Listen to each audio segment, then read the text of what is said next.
Welcome back. All right, I don't know if any of y'all remember this. This is from about 3 years ago. I think I bought this in 2020. It's an old hillbilly log splitter. It's a homemade deal, I believe. I don't think this is store-bought. It is an electric start 8 horsepower Kohler. I haven't done anything with it since I got it. I got a battery in the shop charging. We gotta fix a few things on this thing, get her fired up. Doesn't have any real bolts holding it. It has like one bolt holding it on. So we're gonna get some bolts in this thing, get a battery in it. And when I bought it from the old guy, it ran. He put a battery on it, fired it up, and we cycled it. Probably the slowest cycle time on a splitter I've ever operated. But we're going to try to figure out how to improve that. I don't have very much firewood. I'm just about out, and I've got to get my firewood game going again. My old firewood lot here, this is my firewood lot on the side, and trailer storage and junk pile. We need to get this thing geared back up. We want to ramp up our firewood production here and get this thing stacked back full like we used to have it. Got some old measly logs laying around that we can play around with, but we don't have much. Got a few people I know that are in the tree business. Want to see if they can't might not bring us a few loads of logs. We're going to take these pines down and maybe stage some logs there, split them right about in this area, stack them all back through here, clean all this mess up.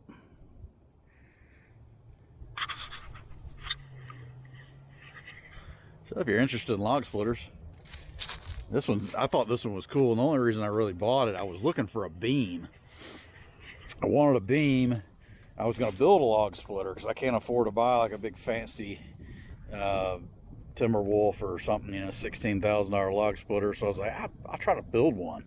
At least, you know, I know I'm not going to build one as fancy as theirs, but I was like, maybe let's see what we can cobble together. So this one is already halfway cobbled together, and it has this lift on it. It has a log lift on it. It's a crane style though, instead of a ramp style. So you have to get a grapple type deal. It's got a couple hooks. I thought I had a chain for it. It may be on my engine hoist or something, but we'll figure out some way to grapple logs and pick them up with that, and see if we can't make this thing work. I mean, this thing is farm fresh right here, baby.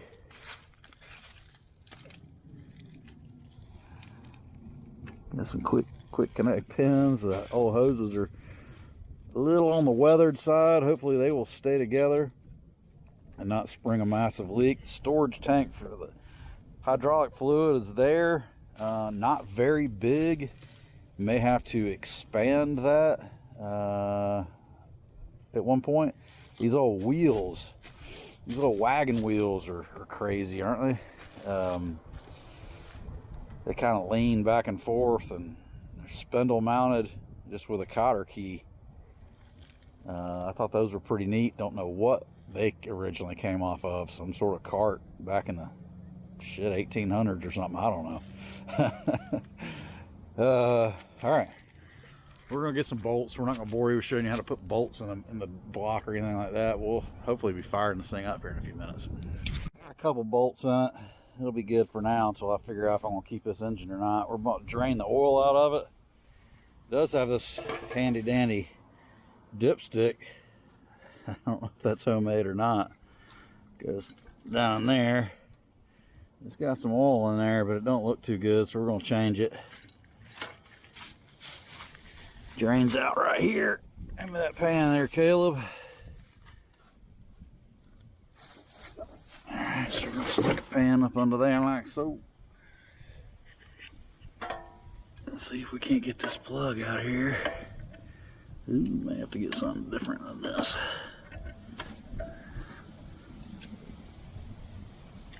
right, 11/16 is what takes it out for me. But the square drive there is different than the one that's on the dipstick. It's bigger. So, I don't know. Let's see what this stuff looks like. I can only imagine it's pretty gross. And it's got water in it. Ooh, it's got a lot of water in it. Water's really good for engines. No, it's not. Not good. That is all water. That's all water.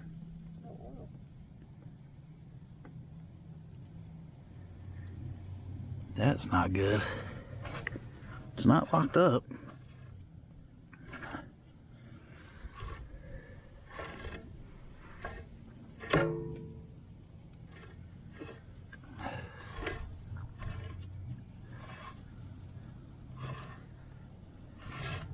Huh. I don't imagine this engine is going to be very good. Like I said, I know it runs. That could be gas, but I really don't think it is. The gas tank was empty. I don't know how much was in it. We just put some in it. It's still in there, what I put in there. If that's gas, it's really, really old.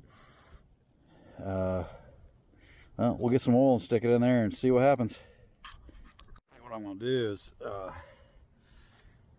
it's still kind of dripping. I think what I'm going to do is put the plug back in it, put a lot of oil in it, roll it over by hand and just drain it out, and then fill it back up just to try to get some of that water out. And hopefully, that was quite a bit of water. Hopefully we won't have any issues. So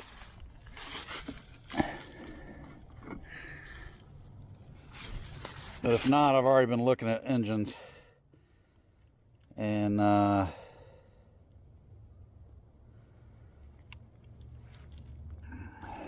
put a couple quarts in it and just roll it over by hand, drain that stuff right out. In our catch pan, I've got a 275 with oil in it over there. I've been looking at engines at Harbor Freight and they're pretty cheap. So I don't know which way this thing spins.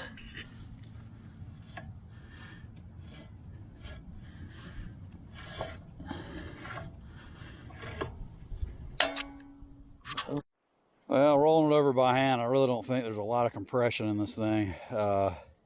Doesn't feel like there's any, so we went ahead and hooked the battery up. That one's too big to fit in that battery tray, so we just put it on the ground for now. I still got the same oil in it. I'm just going to hit the starter and roll it over and see if this thing does anything. May pull the spark plug out and see if it's building any compression. Here, that's off, that's on.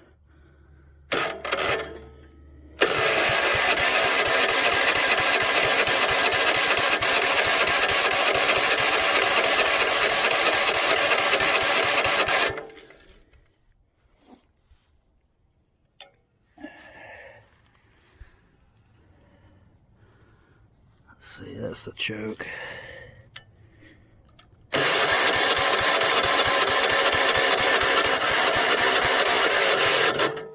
Ooh. I don't know if that was building. Sound like it bogged it down. Ooh, I think we just killed some teeth on that starter. That's great. This thing may be a lost cause. We've got the proper amount of oil in it now, and I don't know if you can see that, but this thing the starter is missing some teeth on it, and it's missing one there, missing one there, it's missing one there, it's missing one there. Anyway, so it's not liking the starting position that much.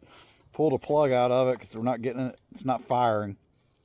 and we're about to check for spark. Although the plug's pretty dry, and this thing ran when parked, so we know it did run. Doesn't mean anything.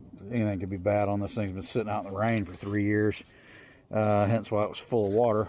There's some yellow jackets coming out today. They think it's springtime. There's some babies too.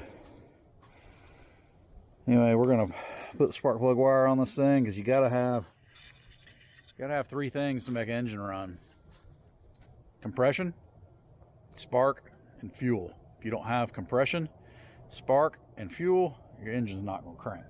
And it's got to be in time, the valve's got to open and close, blah blah blah. But those are the 3 basics. If you don't have compression, it ain't gonna do nothing. If you don't have spark or fuel, it's not gonna do nothing. So project log splitter with this engine is not looking real good, but we're gonna fight it out here just for a few minutes and see if we can't get it fired up and run. Got the plug wire on, got the ignition on, and we're gonna bump starter.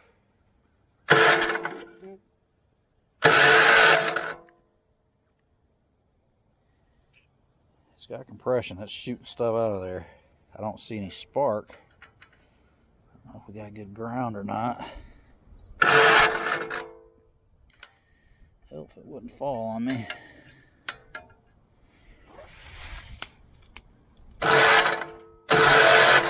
Got no spark. I did shoot a little brake clean in the carburetor and it didn't hit. Man, it's not sounding good. Well, the little engine, I think we're going to move on from the little power plant for the log splitter. The thing will not produce spark. It does have compression. It turns over, but we've got several problems. Well, one, we don't have any spark, and I changed coils and still have no spark, so I'm not sure what's going on there. We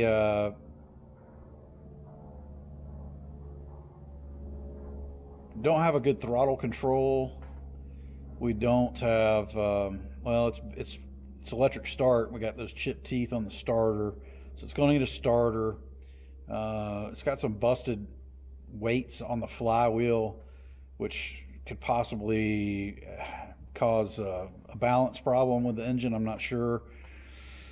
I'm not a small engine expert, but they're not very complicated. But you start knocking weights off, which that's part of that flywheel is weighted, so I would imagine that could cause a balance issue, which is going to probably knock the bearings out of the motor eventually.